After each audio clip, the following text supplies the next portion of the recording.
Hello everyone, I am Chandramohan Garg and I am making this video in order to discuss in detail how to prepare for Indian Civil Services examination. These are the following questions I am going to discuss in this video. The very first question is, how do I start my preparation for Civil Services examination?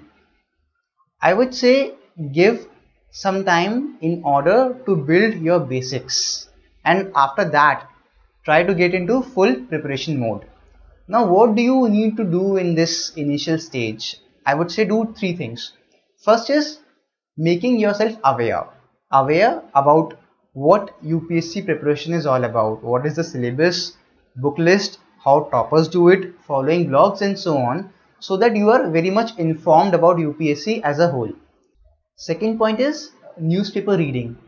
Try to spend at least 2 to 3 hours in reading newspaper. Now, what has to be the focus in the initial stage? Obviously, you will face difficulty in understanding the news articles. So, don't worry about that. Just do two things. First, any keyword, any terminology that you come across which you don't know, try to Google it and know about it. For example, in economy section, you will come across words like inflation, repo rate, etc. Second, try to understand the background of issues. For example, if you see a news related to ISIL attack or something like that, so you need to understand what this organization is, where is it operating, what is it doing, etc. So this has to be a focus. Third thing is reading basic NCERTs. NCERT of polity, economy, history and geography. Try to read one single book on each of them in the initial stage, and here the focus has to be on understanding the keywords and key terminologies.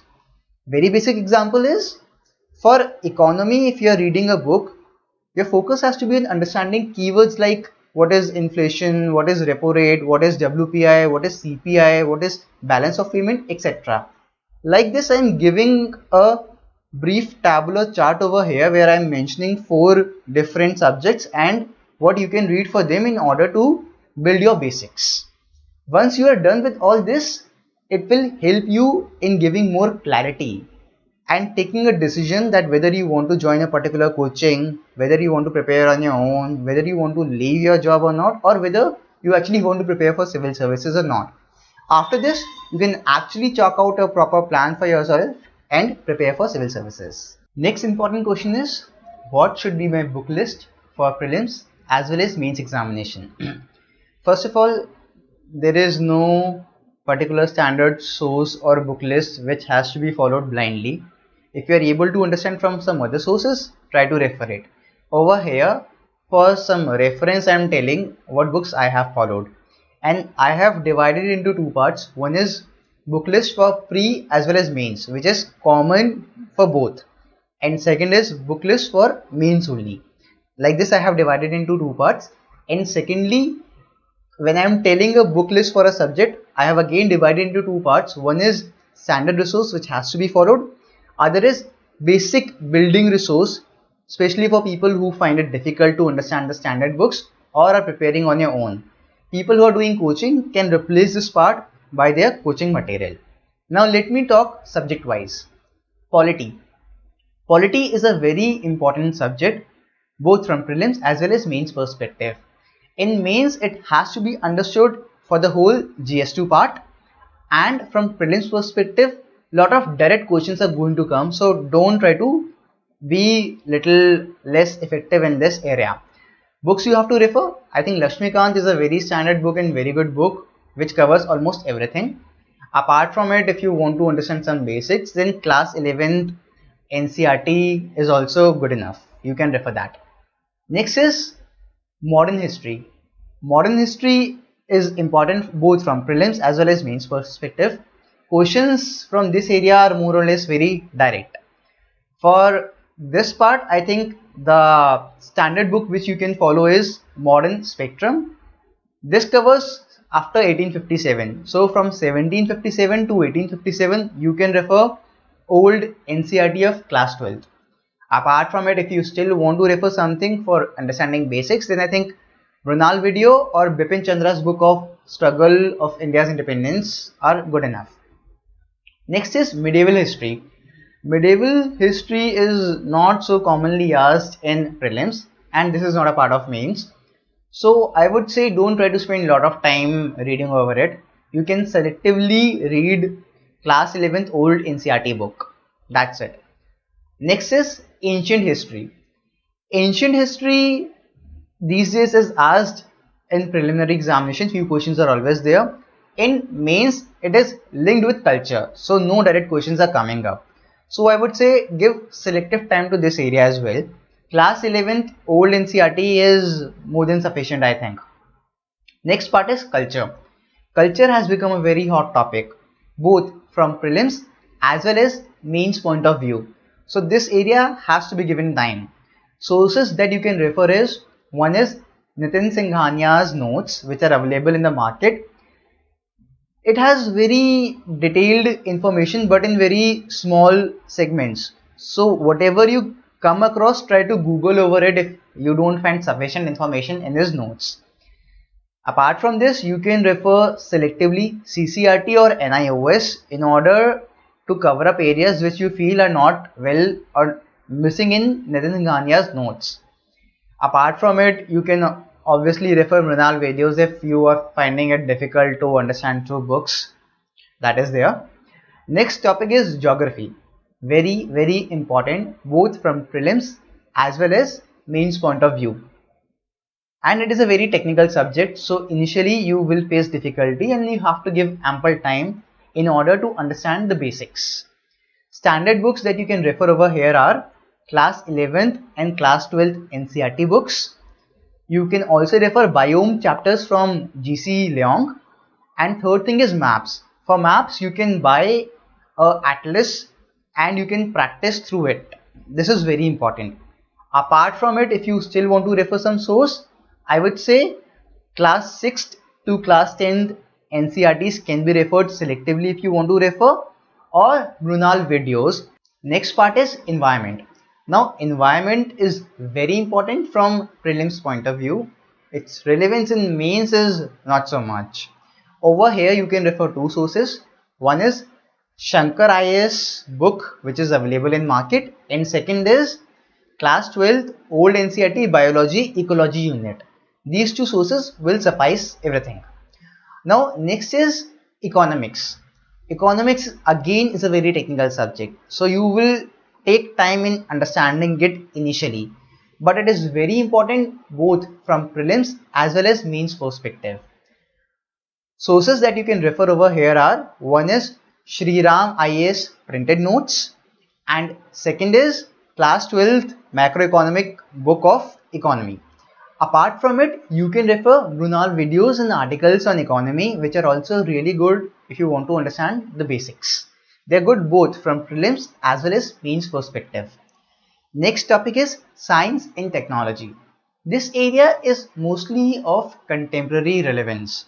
So spending lot of time on covering static portions is from my point of view not of high utility, both from prelims as well as mains perspective. Booklist for this includes, one is class 9th and class 10th NCERT book of science, and selective reading of class 11th and class 12th topics which are mentioned by Mrinal. Apart from it, Vajiram Yellow book is also very good if you don't want to refer the sources which I have mentioned earlier in the segment. People who are finding it difficult to understand it can also refer class 6th to class 8th basic NCERT book of science and technology. Next part is contemporary stuff. This includes Indian Yearbook, budget, economic survey. Economic survey and budget is really very important, both from mains as well as prelims point of view. So try to refer to the standard source of it. But if you are not able to cover it up from there, then you can find GS core compilation or some other source through which you can cover them up. Regarding Indian Yearbook, it's a very bulky thing, and I personally feel that the return on investment is not so high. So keep it later. If you have time, you can cover it up, that too selectively. But I personally did not got so much of time, so I had not covered it. Now the last and the most important thing is current affairs. Current affairs is the key both for prelims and well as for mains. So try to spend a lot of time in covering this up. What you can do over here is firstly newspaper reading. You can read Hindu or Indian Express, whatever you feel like. Supposedly if you are reading Hindu, so try to read editorial page and explain page of Indian Express. And if you are reading Indian Express, try to read the editorial pages of Hindu. Second, for mains, you can refer to Insights on India current events, which they publish daily, and there is a monthly compilation. For mains, you can refer a monthly magazine of Vision IAS or some other coaching institute. And second, Insight on India's Secure Initiative, where they discuss 10 questions of mains on a daily basis. Now, two very important questions I would like to cover up over here. First, should we prepare for prelims and mains separately? See, books which are common has to be read in a consolidated manner. What I mean by this, for polity say we are reading Lakshmikant and it is of relevance both from prelims and mains point of view. And if you are referring a topic, say speaker, from prelims point of view, what is important for you? To know how a speaker is elected, how he can be removed, what is speaker pro tem, what are the committees a speaker head, and so on. From mains point of view, what is important for you? To understand the role of speaker, the powers of speaker, what is the relevance of speaker in the parliamentary system, how the speaker's role and powers differ in Indian parliamentary system from others. Like this, you have to differentiate that from prelims point of view, what you have to keep in mind, and from mains point of view, what you have to keep in mind. But when you're trying to cover a resource, try to do it in a exhaustive and a consolidated manner. Now, second question is that each and every one of us is referring more or less the same book list. Then why does this difference is created that somebody clears the examination and other is not able to clear it? The difference lies in one simple thing: covering up these resources, consolidating and making notes, and periodic revisions. If you are doing all these three things in a systematic manner, then you will definitely clear this examination. Now let me talk about only mains specific areas. In GS1, modern history, I think most of it is already covered in prelims. If you want, you can refer Shekhar Bandyopadhyay, an additional source if you want to refer. Culture, I think whatever you have done in prelims, there is no need to do anything further. Next is post-independence history. This area is not very much asked in mains examination. So if I look from that perspective, I would say you can refer to Vision IAS notes and some selective chapters from Bipin Chandra. But from a larger perspective, this area has a relevance to understand a lot of issues of Indian economy, how India has grown since 1947 till now. If you want to have a bigger perspective, then yes, India after Gandhi from Ramchandra Guha is a very good book. You can refer it till Indira Gandhi phase if you want to. Next is world history. For world history, you can refer to NCERT of class 9th and 10th and class 12th NCERT selectively, old ones. Apart from it, Vision IAS notes are also good. You can refer them as an additional source, or only those notes also can be referred. They are exhaustive and covers everything. Only thing is they will not give a holistic picture. It will be more in a brief summarized way. Next is Indian society. I personally don't think we need to refer to any particular book to read Indian society. Still, if you want, you can refer to any coaching institute notes like Shankar IAS notes and current affairs. Especially if you want to read some particular book, then Ram Ahuja's book on social problems in India is one book which you can refer to. Last is geography. I think most of it is covered in prelims only. Only resources and some physical geography part is there, which can be covered through Mrinal videos, or Gucci Leong is something that you can refer to for those chapters. Next is GS2. I have divided into three parts. One is polity related topics, which is more or less covered by Lakshmikant and current affairs, so not much needed. If you need some additional source, then Puri sir notes is there, or some other coaching institute notes that you can refer. Other part is PubAd related topics. For this, you can refer to Vision IAS material plus current affairs, which is more or less covering everything. Apart from it, you can again refer to Puri sir or some other coaching institute notes if you want to refer to. And last is international relations.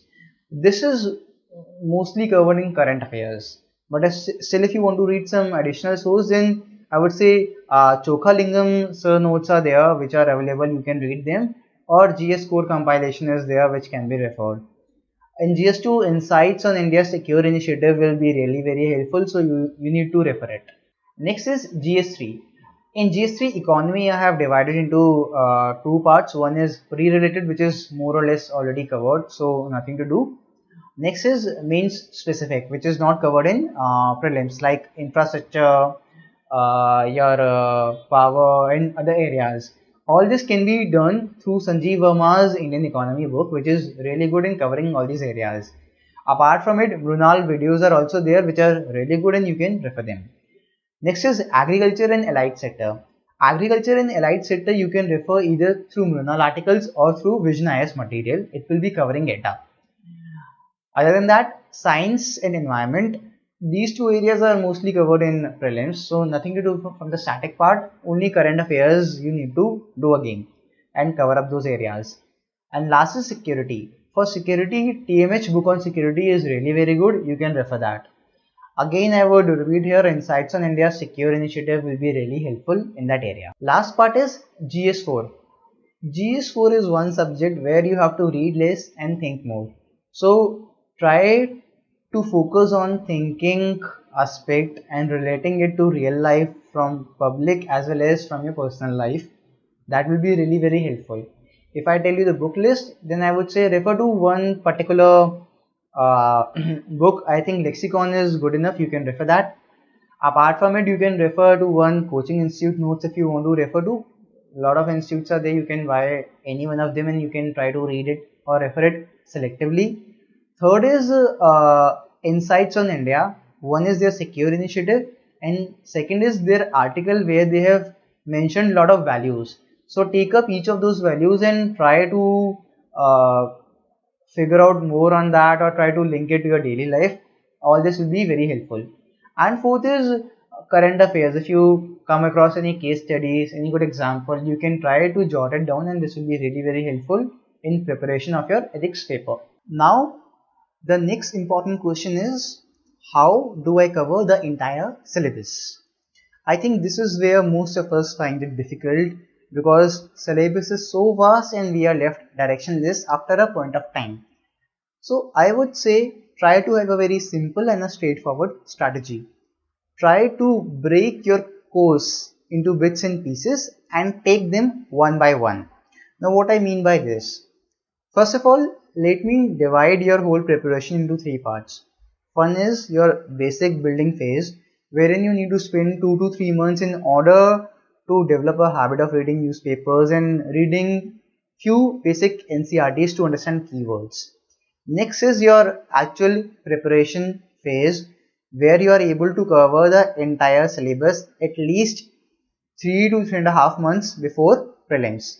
And last is your revision stage. That is, last 3 or 3.5 months before prelims, you are trying to revise everything. Now let me talk about the preparation phase. Again, you can divide it into parts. Pre-com mains, mains, optional, and allocate time to it. Allocation of time is an individual's decision, but if you ask me, I think you need 3 to 4 months to prepare your optional and at least 9 to 10 months to cover up the pre-com mains and mains area. So accordingly you make your own time division. Now the next step is allocation of time within these areas. In pre-com mains there are various subjects and you have to allocate time to each subject, that in how much time do you want or do you think you will be able to cover economy, polity, history, geography. On the basis of that, you have to fix up your monthly, weekly and daily targets, that what are you going to cover up on a daily basis, weekly basis and monthly basis. When you're making your timetable, just ensure that don't make it very hectic. Try to keep it a 5-day week. I'm saying this because one day will be your rest day or time you will be wasting on other days, so that you can cover it up on this day, and one day for revision so that you can revise everything. And second, try to keep some buffer days, because if you're expecting that you will cover up economy in 1 month, it might take you some more time. So try to have some buffer time in your whole long term timetable or preparation plan, so that you can accordingly adjust. Now it comes to how do you take it on a daily basis. On a daily basis, try to do three things. One, allocation of time to current affairs, wherein on a day-to-day basis you are reading newspapers and trying to refer to some online forums through which you are trying to refer sources, and jot them down on a piece of paper, like making notes. Second, time allocation to a subject. Either you can do one subject at a time, or you can take up two subjects at a time and try to cover up the target that you have allocated yourself to a particular day. So don't make your timetable on the basis of hours, but on the basis of allocation of coverage of topic that you have to do on a particular day. And third is miscellaneous. Miscellaneous can be revising what you have read yesterday, or reading some extra sources like Indian Yearbook or some Yojana or some other magazine that you want to do additionally. So like this, keep a daily target, a weekly target, a monthly target, and a long-term plan, and try to do things in bits and pieces. If you are doing it consistently, reading things, making notes and revising on time, then you will not face any difficulty in covering up things. Last thing I am going to talk about is revisions. Revisions are very important. Most of us start forgetting things after some period of time. It is simply because we don't revise things periodically. So keep one thing in mind, that once you have covered one particular subject, say economy, don't just leave it. While you're covering up other subjects, try to keep a day in a week so that you can periodically revise things.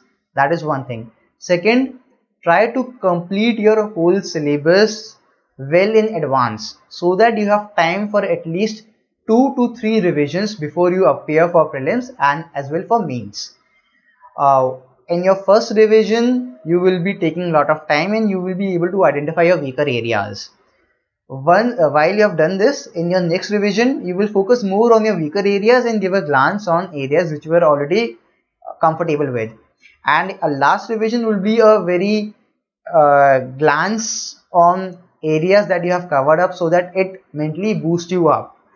And while you're doing revisions, you can also try to solve some questions through some test series or something, so that you are able to actually evaluate yourself as well.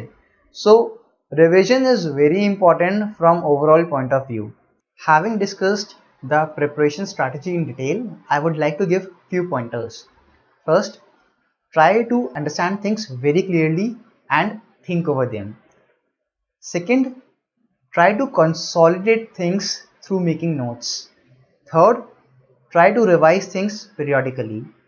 Fourth, try to evaluate yourself so as to know where you are lacking. And lastly, keep a right attitude and supplement it with the right efforts. And if you are going to do all these things, then you are surely going to succeed in this examination. Thank you.